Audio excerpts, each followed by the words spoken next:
Hi everyone, Art Burns here, wishing you well today. Hope you're all having a wonderful, wonderful day today.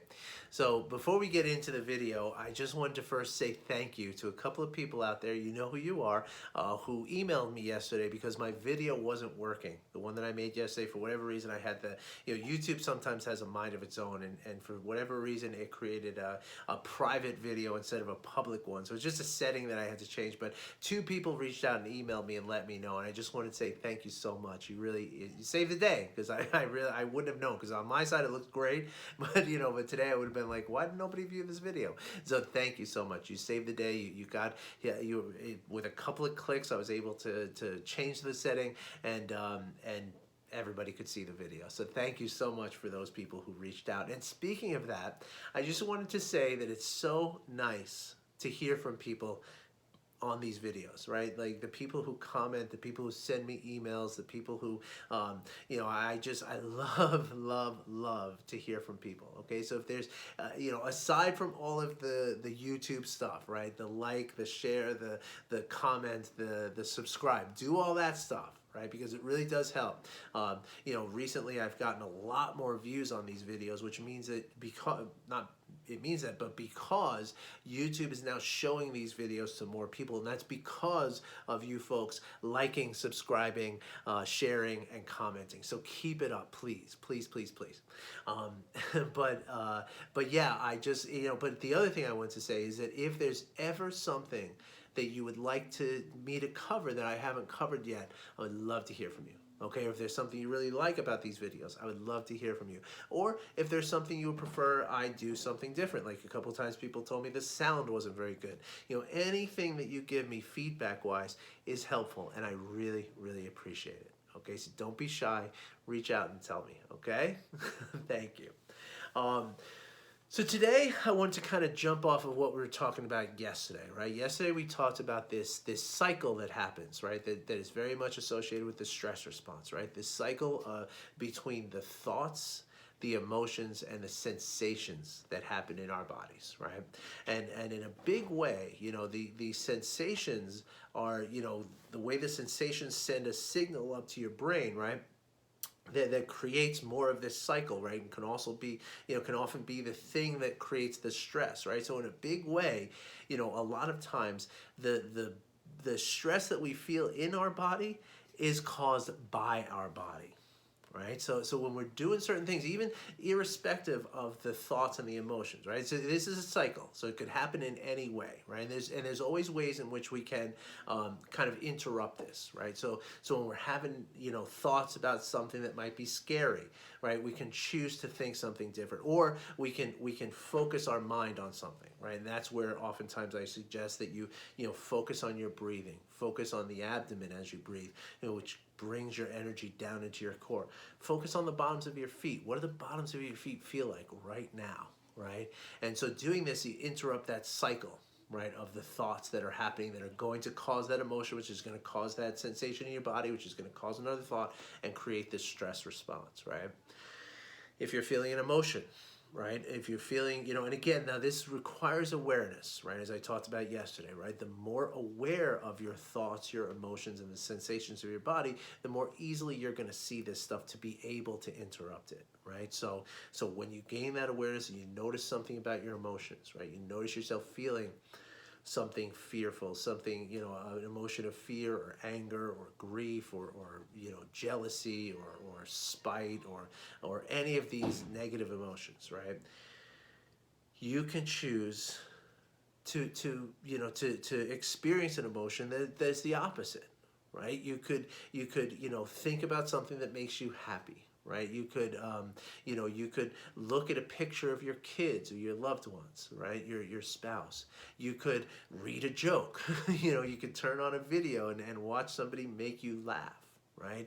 And when you do that, you interrupt that part of that cycle, right? So the emotions, then, if the emotion is what's driving that, then you interrupt it, you change it, you enable yourself to take control over that and to stop the stress response, right? Because again, the stress response is very, very helpful if you're in a dangerous situation, right? But if you're not, if you're just sitting at your desk, you're sitting in your car, you're just doing your life, the stress response is something that's very, very dangerous, right? It actually can cause a lot of health problems because you're grinding your body, right? You're just driving your body into this hyper arousal and doing that unnecessarily and not being able to burn that off, right? It's really, really dangerous, right? And it does a lot of damage to a lot of different areas of your body. We talked about that before. We'll talk about that with you if you want. But trust me that almost every single disease, right? Even diseases that are genetically predisposed, right? Because epigenetics is also affected by your stress, right? So the way your genes either express or don't express, right? So just because you have the gene for a certain disease, right? Because your parents had it or your grandparents or what have you, it doesn't mean necessarily that you're going to get that disease or develop that condition. But if you're in the stress, if you experience chronic stress, the chances of that go astronomically high. So the other way in which we can address this is in the body itself, right? And that's what the kind of topic for today, right? Now there's two really beneficial ways. I mean, there's lots of ways to kind of look at that, but there's two ways that I want to talk to you about. Okay, the first is breathing, okay? Now, if you're sitting at your desk or you're sitting at your car or you're walking, whatever, and you're breathing with your chest, right? Because there's two ways you can breathe. Either you can use a diaphragm that exists up in your chest with your expanding your chest and collapsing your chest that creates the breathing action, or you could use the diaphragm that's below the rib cage and use that by the way that you flex that diaphragm and bring air in, increase the capacity of your chest to bring air in and collapse that to push air out is by your abdomen, right? And so if you're breathing with your chest, right? Remember I told you there's a part of your brain, this little thing about the size and shape of an almond called the amygdala, which is the Greek name for almond. It's monitoring everything. Everything you see, taste, hear, touch, smell, everything that you think, everything that you feel physically, your amygdala is constantly watching out. And when it senses something is in danger, because the only thing it's watching for is something that's dangerous, right? It wants to know if what you're experiencing is a threat or not, right? And so when it thinks that there is a threat, it's going to sound the alarms, right? It's going to start a process that ends in the stress response of the body, right? The physical response to try to get you to a place where you can survive whatever it is that's causing you fear. So if you are breathing with your chest, the amygdala associates that with something that's dangerous, right? If you're running from something, if you're, or even if it's not something negative, right? Even if you're playing athletics and you need more energy, you need adrenaline and cortisol, your amygdala senses that, right? It senses you're breathing from your chest, so therefore you need more cortisol, and it's going to give it to you, right? And that's how the stress response happens, right? Through cortisol, the stress hormone, right? So as you're sitting there, anytime you're sitting anywhere, you can breathe with your abdomen and you send a signal to your brain that helps you to the amygdala that tells the amygdala that nothing is wrong. And therefore the amygdala is not going to sound the alarm. It's not going to start that process that ends in the stress response, right? The stress hormones that cause the stress response, right? Another really, really great way to do this, right? It involves something that we always have available to us. It involves something that feels really good to use. It involves something you can use anytime, anywhere. And in fact, I'm going to recommend you use it all the time, everywhere. And that thing is your smile, right? Now, geographically, right, your facial muscles are very close to the middle of your brain. Right? And so there's a very, very strong, connection between the two. And in fact, whenever you feel yourself in a stress place, or you're worried about something, whatever it is you're kind of experiencing, right? You can feel the muscles of your face, right? In fact, there's a famous, I don't remember who it was who said this, but somebody once said that they can tell what someone else is feeling, right, by mimicking their facial expression.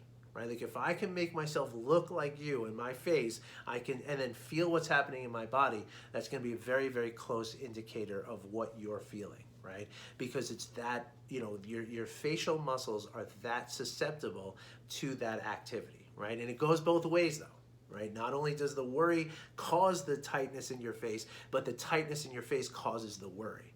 right? So that's why, if you're sitting there with a worried look on your face, or you got that frown thing going, your amygdala is picking up on that and saying something's wrong, right? That's the face we make when something's wrong.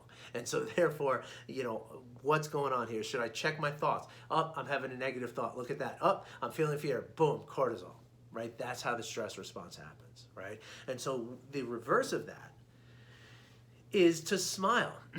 If you bring a smile to your face, those muscles that you use to smile are sending that signal back to your brain that is saying that everything is okay. There's nothing we need to worry about right now, because I wouldn't be smiling like this if I were being chased by a bear, or if I were in some kind of dangerous situation, right? And so what happens then is, right, and at first it has to be a very forced thing, right? Like you have to make it happen, right? But the smile, just like laughter, right? Like I just recently did a laugh yoga thing, right? And it was so fun. It was only for a few minutes. I did it with my coach. I work with a coach, and she had me do this laugh yoga thing a couple weeks ago, and it was fun. It really was.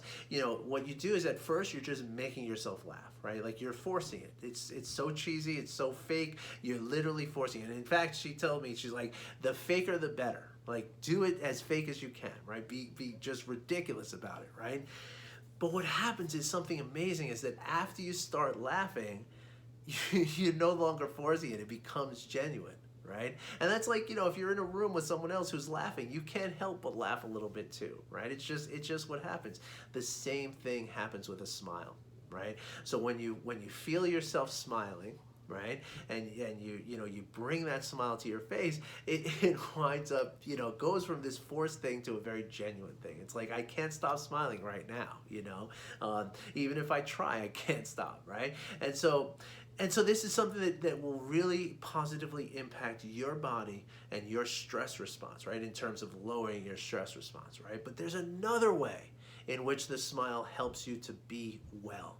Okay, the other day I did a video about Richie Davidson, the world-renowned neuroscientist, talked about the 4 constituents of well-being, right? And one of them is generosity and altruism, right? And I'm here to tell you that your smile is an act of generosity and altruism. It's an act of compassion. And when we express these things, right? When we express the generosity and the altruism and the compassion that we're capable of, that makes us healthy. It makes us healthy in the mind, makes us healthy in the body, makes us healthy in the spirit. And so, and I've done this for a long time now. Before coronavirus, I used to use a co-working space, right, for doing my work. And so I would ride my bike there every morning, right? Now out here in Denver, there's all these bike trails, right, where everybody kind of commutes by bike. A lot of people bike the city. It's really great that way.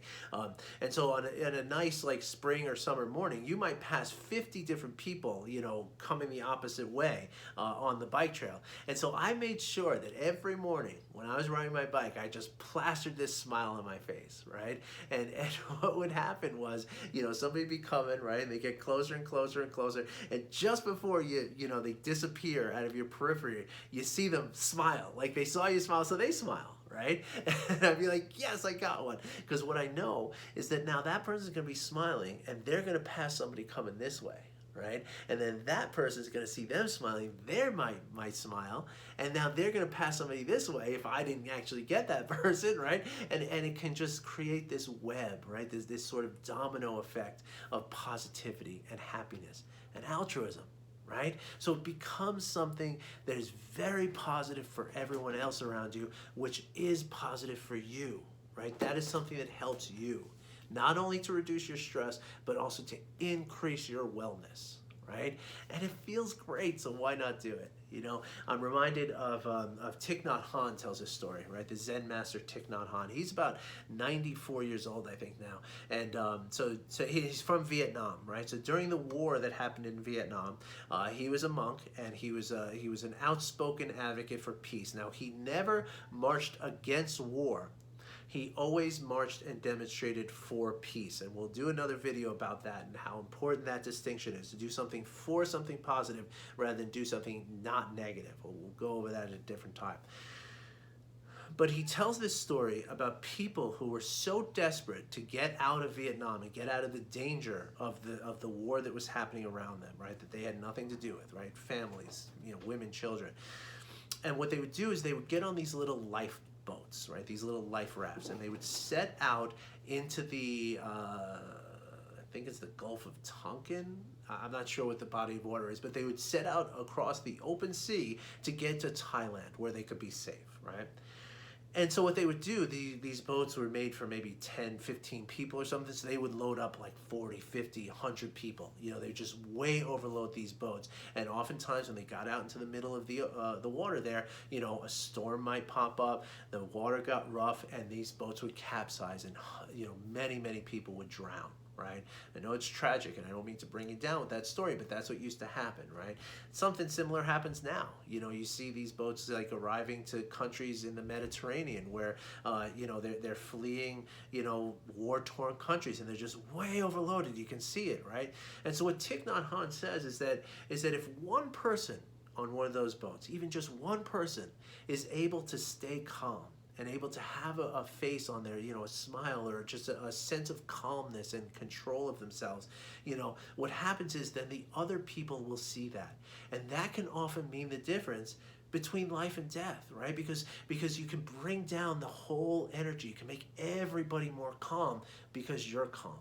Right? If one person is calm on that boat, they can calm everybody else down. And that could mean the difference between, okay, get our weight stabilized, get properly distributed, and let's be careful not to make any moves that are going to tip this boat over, and maybe we can actually survive this thing. So Thich Nhat Hanh, poetically compares that to what he says is that the earth is like a life raft in the ocean of the cosmos, right? And he talks in terms, this is going back to the mid-70s, although nothing's really changed. He talks about nuclear weapons and war and famine and environmental destruction, and how many things that are actually happening in this world that are downright scary, right? This can be a very, very scary world that we're living in, right? And so all the people out there are afraid. Right? People are afraid for their money. People are afraid for their health. People are afraid for their relationships. People are afraid for their well-being, right?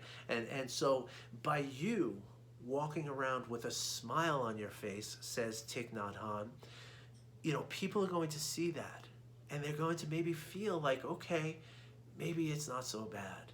Maybe I don't need to be as afraid as I am, because that's usually true. Even if you do have reason to be afraid, most often our bodies are going to be more afraid than is appropriate. And so if you can be a smiler, right? If you can put a smile onto your face, and again, it starts out fake in the beginning like I just did, but after, already it's something where I can't not smile. I feel it, right? So not only is it going to benefit you in very, very important ways, it's also going to benefit those around you. And that becomes that altruism, right? Which is also benefits you, right? So it's this constant, cycle of resonance, right? And that also includes the empathic resonance that I've talked about here, right? Like when you and I are in a room together, if I'm smiling, you're gonna feel my smile, and you're likely to smile yourself. That's why they say that married couples, right, they begin to resemble each other over the course of years of marriage, right? Because what's happening is they're spending so much time looking at each other that they mimic each other's facial expressions, right? And this molds the face to look similar to one another, right? So let that mold be a smile, right? Let it be, and do it. And it's really, really awesome. It really is awesome. So how do you do this, right? So literally just do it, right? Just create a smile on your face and see what it feels like, right? Now, another great way to do this, right, is to check in to notice what you're doing at various times during the day. And this is a way in which you are going to increase your level of awareness, to see your thoughts, your emotions, and the sensations of your body, to know when you need to interrupt this cycle of stress, right? So throughout the day, and some people like to set a timer on their watch or their phone. Some people like to just attach it to various things that they're doing throughout the day, like, you know, just before every cup of coffee, just before you drive somewhere, just before a phone call, or after a phone call, or an email, after an email, before or after meetings, in meetings. Check in with yourself, right? And just check, what is my face doing right now? And if you find that you're not smiling, then simply bring a smile to your face. Now, it doesn't have to be a big goofy smile like I have, right? It can be just a slight smile, just turning the corners of the mouth up a little bit, right? This alone is enough to create a difference. And don't be surprised, though, if your smile grows broader and broader and broader as you do it, all right? But just checking in with yourself is actually an act of mindfulness on its own. Right? So you're interrupting whatever cycle is happening, and you're learning to look into yourself. And so this is going to benefit you on extra ways. So again, bring a smile to your face. Set an intention in the morning that you want to smile more today. And then check in with yourself from time to time, every hour, every couple hours. Check in with yourself and see if you are smiling. If you're not, just simply bring a smile to your face. You will benefit, those around you will benefit, and you will benefit from those around you benefiting, and then it starts this beautiful virtuous cycle. All right, let me know if you have any questions. If you need any coaching on smiling, I'm here to help you if you need it. I would love to help you with that. It's my favorite thing to do in the whole world. So thanks for listening. I wish you well. I'll be back again Monday. I hope you all have a wonderful, fantastic weekend. Take care, everybody.